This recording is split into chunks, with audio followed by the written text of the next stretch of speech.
Je voudrais, comme je l'ai fait au cours des rencontres avec les unions régionales et plus récemment avec le Mouvement national des femmes socialistes, le dimanche 4 février 2018, revenir encore sur quelques aspects de la vie de notre parti et des perspectives politiques qui se dessinent dans le cadre de notre mise à niveau commun.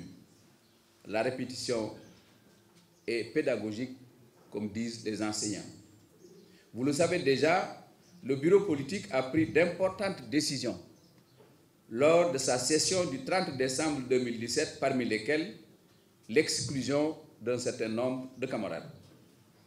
Ces derniers, comme vous l'avez constaté vous tous, se sont illustrés publiquement et quotidiennement dans des actes de violence physique, verbale, gratuite.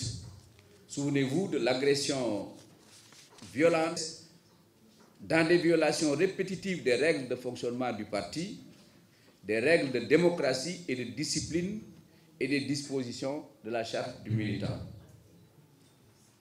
Cette décision a été prise en vue de protéger notre parti contre les tentatives internes de déstabilisation.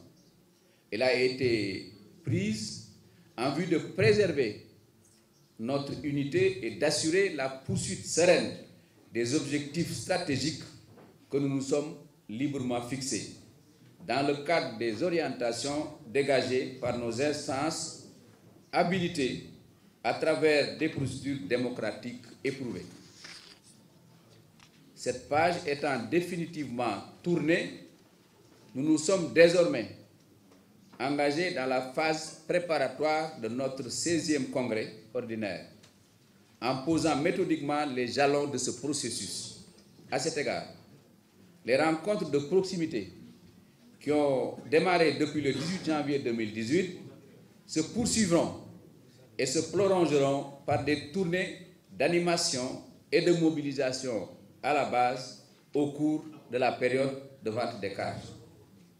J'ai d'ailleurs saisi l'opportunité du grand rassemblement du Mouvement national des femmes socialistes pour procéder au lancement solennel de la vente des cartes.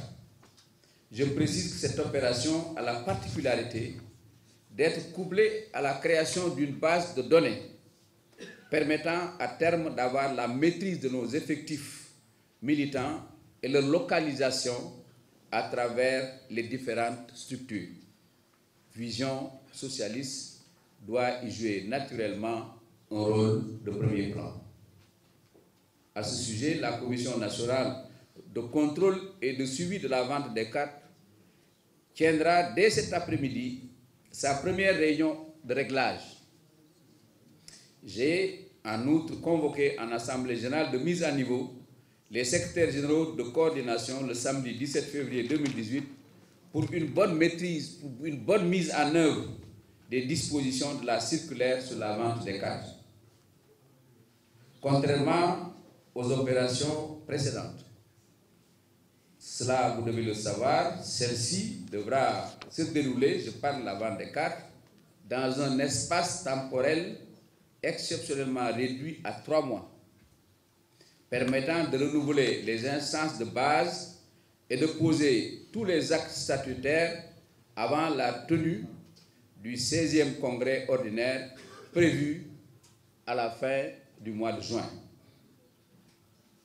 Chers camarades coordonnateurs, chers invités, mes chers camarades membres de Vision socialiste, voilà les vastes chantiers qui nous attendent et auxquels je vous convie tous. Je me réjouis de votre belle mobilisation d'aujourd'hui, si réconfortante, et vous remercie de votre aimable attention.